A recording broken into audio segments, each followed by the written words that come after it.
متحدہ قومی موومنٹ پاکستان کے سربراہ خالد مقبول صدیقی کا کہنا ہے کہ الیکشن 2024 کی تیاریاں جاری ہیں۔ ہمیں دوسروں کی طرح کام کرنا نہیں ہوتا، رقم جمع کرنے کی ضرورت نہیں ہوتی، ہمیں حوصلے جمع کرنے پڑتے ہیں۔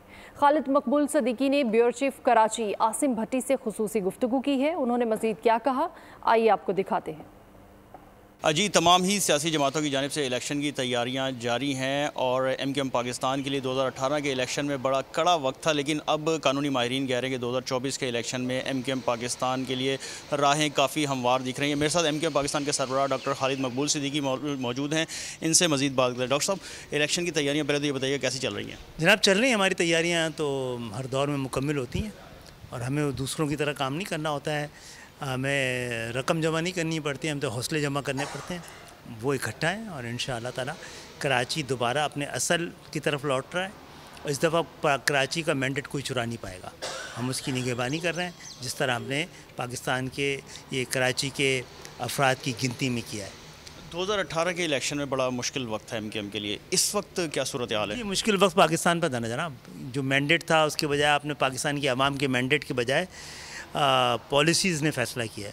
مجھے امید ہے اس دفعہ عوام فیصلہ کرے گی، عوام فیصلہ کرے گی تو کراچی کی عوام کے فیصلے لوگوں کو 30-35 سال سے پتہ ہے کیا۔ اچھا، کراچی میں تو سیٹ ایڈجسٹمنٹ ہوئی، اندرون سندھ میں بھی، تو یہ سیٹ ایڈجسٹمنٹ ایم کیو ایم کے لیے سودمند ثابت ہوگی؟ ایم کیو ایم نے کہیں سیٹ ایڈجسٹمنٹ ایس سچ نہیں کی ہے، کچھ لوگوں کی حمایت کر دی ہے جہاں پر ہم نہیں تھے یا ہم نے لوگوں کو نمائندگی کے حوالے سے کھڑا کیا تھا۔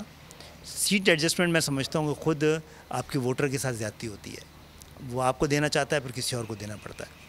اچھا، آخر میں یہ بتائیے گا کہ لوگ یہ کہہ رہے ہیں کہ پرانی ایم کیو ایم اور اب کی ایم کیو ایم میں فرق ہے، آپ بتائیں کوئی فرق ہے اس میں؟ نہیں جناب، وہ سارے